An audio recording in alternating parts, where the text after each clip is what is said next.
สบายดีพี่น้องมดสุขุสุคนเด้อจ้าเมื่อกี้ว่าสิออกไปซื้อแผ่นเพิร์ดให้ร้านพี่น้องไปเป็นให้หน่อยไปแล้วเด็กน้อยเขามาไปมดสามยากเลยบ่ได้เอาไปนำซื้อขนมมาชุบเพิ่นภูละทงแล้วก็พากันเข้ามาเก็บขี้เหงื่อจูดขี้เหงื่อมันหกนางไปนางมาพามาแย่งหมักบวบพี่น้องหมักบวบน้อยงามเลยกำลังหย่อนตัวสุดตัวซอดเดี๋ยวกำลังเป็นหมากเดี๋ยวทั้งนั้นก็หมากยังน้อยอยู่พี่น้องปิดกินเมื่อวานมื้อซื้อนี่ก็หน่วยหนึ่งดอกซ้อมมันกำลังแตกเครือใหม่กันแตกเครือใหม่ก็ยังมีแตกยอดใหม่ลายยอดนะพี่น้องสิเป็นลายอยู่คนทำล่ะหมากบวบป้าเด็กนี่ยอดปุ่งใหม่นี่3 ยอดงามยอดบักไงอ้วยยอดอ้วเลยถ้าเบิ่งผลเป็นหมากเด้อบัดสิหลายหมากทำสิกินบริสุทธิ์นายมันกะไม่จีดเอาแม่เห็ดแนวที่มันมือปลูกเลยเสียมือปลูกนายหมกบวบตากแดดเนี่ยนี่หลายนายหมกบวบเผื่อเมียนพ้นสิตกห้ำมือแรงมืดผ้ามืดพ้นมาอะไรเนี่ยไปเอาทงขนมเก็บนี่คิดยังไงนี่เก็บคิดยังไงนี่ไปจูดนี่เก็บขี้เหงื่อไปจูดหาทงยางหาเก็บเอาไปถิ่มใส่ไผ่ถิ่มใส่ไผ่มันหกเก็บขี้เหงื่อน้ำจูดขี้เหงื่อนะพี่น้องครับยามแรงเอาร้านอยู่บ้านนี่อยากเห็ดเก็บขี้เหงื่อไปจูดนี่อาโตเอ้ยนี่ลูกเก็บเอานี่เก็บเอานี่เกี่ยนี่บุกไอเก็บเก็บไปจูดจูดขี้เหงื่อมันหกโศกชัยบายบุญป้าโอเต้านั่นแม่จีทุยาป้าลุงนะไหมลูกทุยาทุได้ขนมกินเดี๋ยวเจ็บเจี๊ยเดี๋ยวบอกเจี๊ยขาวๆเดี๋ยวเก็บเอาฮะพูดเจี๊ยขาวๆเก็บมาถิ่มใส่ไพ่ปะเก็บเอามันหกเก็บลูก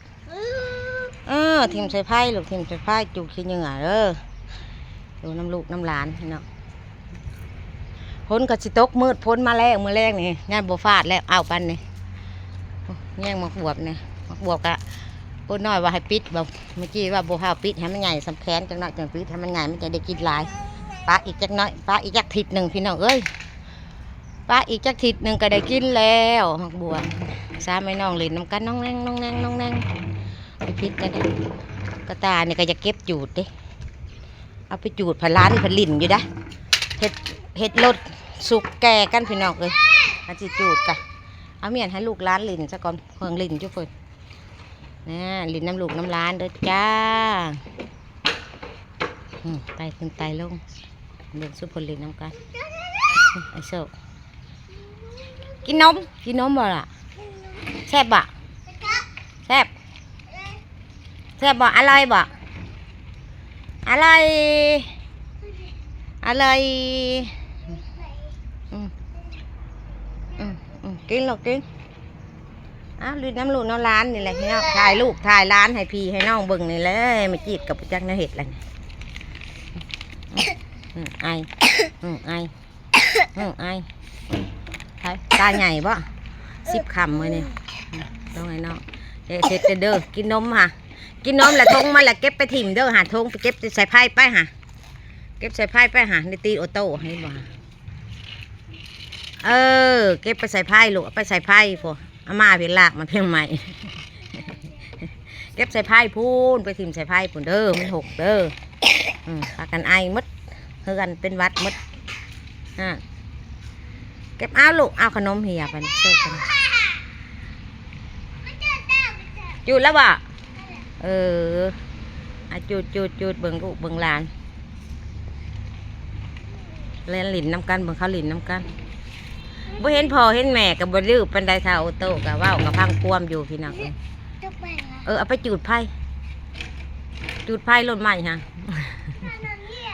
ขนมเหี่ยกับยาของน้องเหี่ยยำขนมมากินมดและทิมใส่ไพ่เด้อ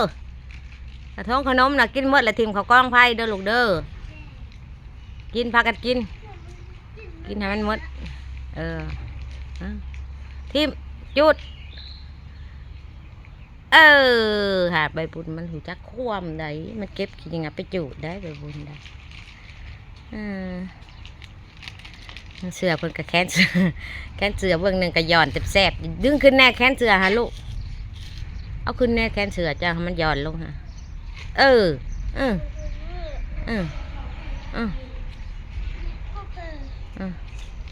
เก็บขี้เหงื่อไว้ไอ้บ้านเอ้ยทางล้างบ้านพูดละเก็บมาใส่ไผ่มันหกค่ะมันเห็นขาวๆคิ้วๆนะเก็บมาเป็นยังขาวๆทงย่างนะเก็บมาหมดน่ะ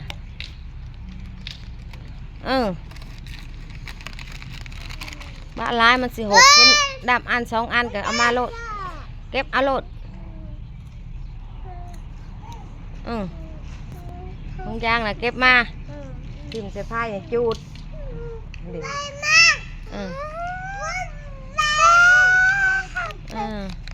ไปฝุ่นหายบอลเก็บขี้ยังไงพี่น้องเอ้ยจิ้มใส่ไผ่คำเลยได้เฮือนเนี่ยแป้งกระตัดอันใส่ดอกไฟแล้วตอนนี้ก็ประมาณ6 โมง6 โมงเย็น6 โมงเย็นคือ6 โมงแรงก่อนขี้เมฆก็เริ่มมาแล้วฝนสิตกฝนตกหมูแรงหายรอบเมืองกกม่อนเผื่อนกกบักใหญ่กกปะทาวันนี่ค่ะบวเป็นหมากมึงเนี่ยพี่น้องจนสูง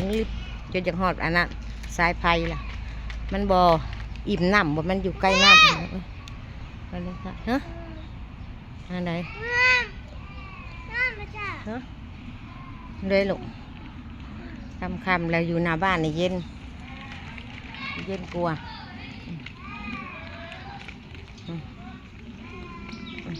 จูดทิมมันน่ะกระจูดทิมเมียนมันหกจูดโลดมันมดแล้วเก็บจูดทิมโลดของทิมแล้วจูดเลยนะเมียนหกยังพวกคือนางนาโต๊ะคักแต่นางงามค่อยโอ้ยคือนางนาโต๊ะงามแท้เด้เข่ากระตาเลยไม่คิดว่าอยากเก็บไปจูดไปล้านไปเขานั่งลิ้นไปซี่เลยพี่น้องว่าอยากเก็บไปจูดทิมผัดกระตากแตกอะร้านผลิตค่ะเขาไปนั่งนั่นนี่แหละจูดทิมแล้วก็พอได้ลิ้นพอได้นั่งนะป้าให้เป็นของลิ้นสุพรรณซะก่อนเป๊กบ่ขับรถบ่ขับรถเป๊กบ่ละขับรถบ่ขับรถเป๊กบ่ไอโชคกินง่ออยู่จังวะไปเมื่อกี้กำมหาไซนี่ทุกคนจิงเงาเลยเย็นแล้วโอโต้บ่มีหมูแล้วยังบ่หูมือกลับดอกเบิ่งไปเรื่อยๆมือได้กลับจังสีวาอีกเทื่อหนึ่งพี่น้องเลยไปอยู่น้ำลูกน้ำล้านซะก่อนอยู่ให้เขากินฮอดซะก่อนอยู่ให้เขากินฮอดแล้วเมื่อป้าเขาอะไรจังหน่อยค่ะ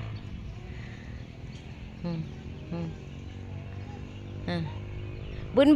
ขับรถไว้บุญขับรถบุญไอโชคขับรถบุญบ่ล่าขับรถบุญ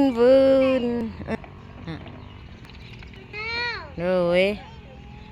เฮ้ยเก็บจูดมาละ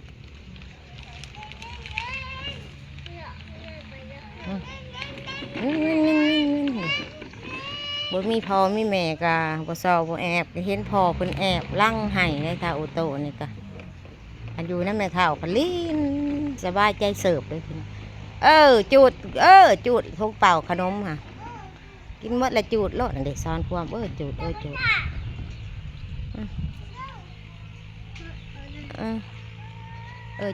จูดได้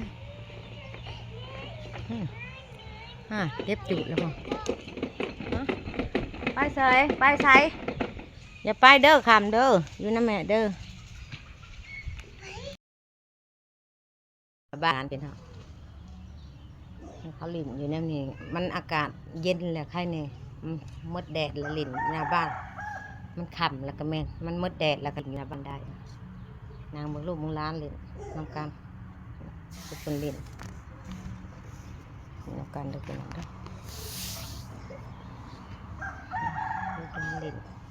ล่นคลิปนี้ก็ลาไปก่อนเด้อพี่น้องฝากติดตามคลิปหน้าบ่มีหยังหลายคลิปนี้ลิ้นอยู่น้ำลูกน้ำหลานบาย